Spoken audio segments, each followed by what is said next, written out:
we didn't start off particularly well, and from there, things got worse. We were almost like we self-imploded really, which isn't acceptable. But there was opportunities we created, we're just not quite finishing them off at times. But we just need to be smarter, playing in the right areas a lot better, and making sure that we put pressure on teams, not putting pressure on ourselves, I think. As far as derbies are about fans a lot of the time, aren't they? As much as it means a lot to the players, the fans, it means a lot to them as well. Going to Ulster, getting a victory there, I guess, would be a way of repaying them, perhaps, for a defeat against the Ospreys. Yeah,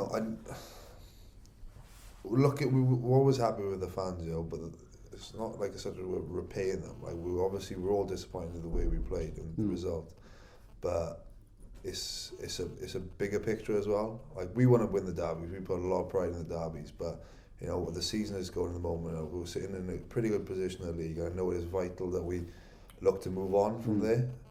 We're sitting second at the moment. We've got to make sure that we plough on from here. So it's vital for our season as a whole, making sure we get a victory out in Ulster.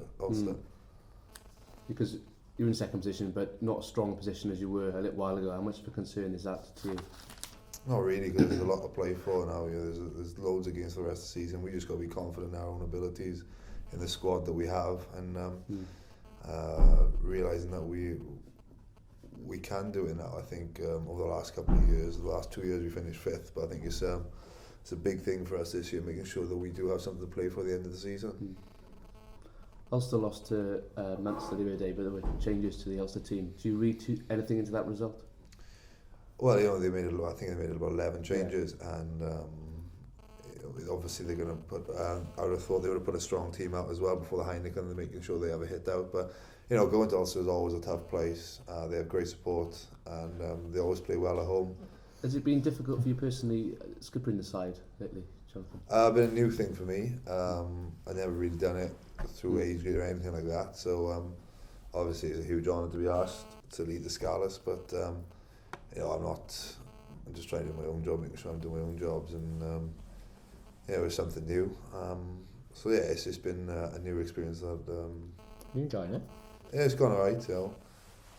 It's always helps when you're winning, but it puts things in perspective. Probably you have to worry about other things as well, and not just your own performance, which is not ideal, but something you have to deal with, really. Yeah, you're in a perfect position, man. You're in the centre, captain a team.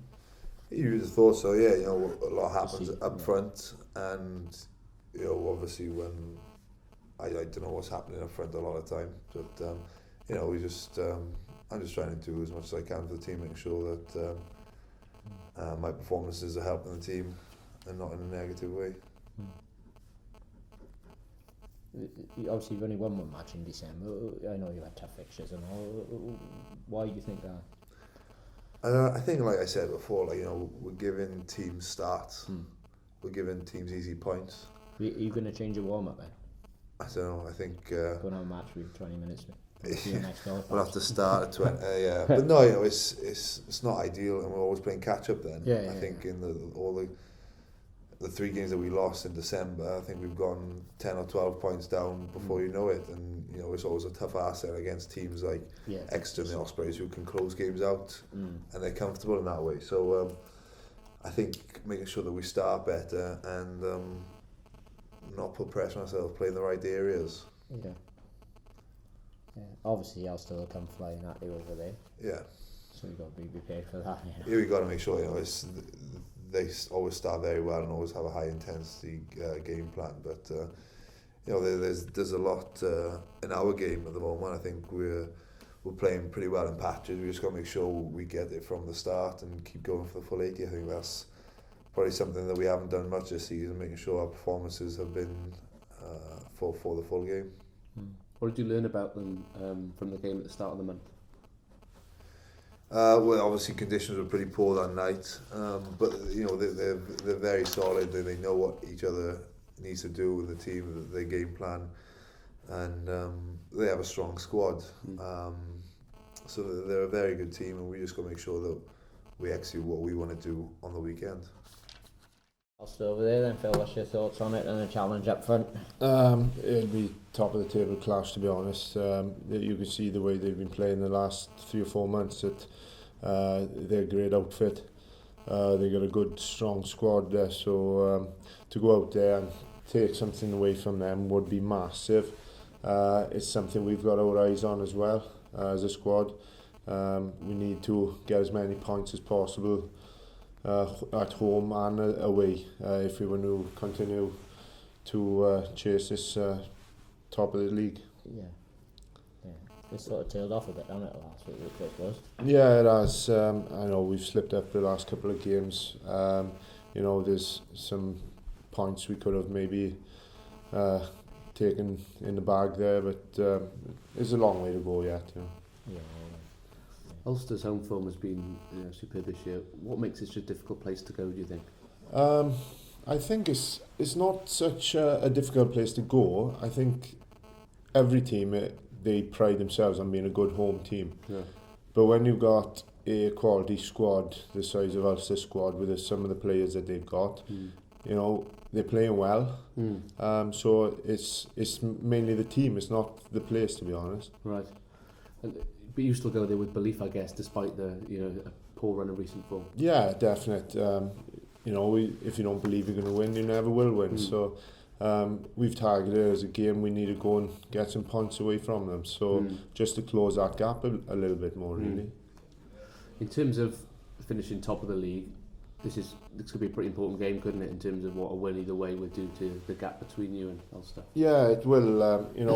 We look to close that gap on first and second, but also a win would open that gap up between second and third and fourth. So definitely, is one thing we want to do is go there and have a win. Yeah, I suppose it's more important looking at the gap at the top from first to second. Actually, the gap to you guys more important is from you down, isn't it? Yeah, that's it. The first and second, they get the home draw. So it's the gap between second and third is the one we want to open up, really.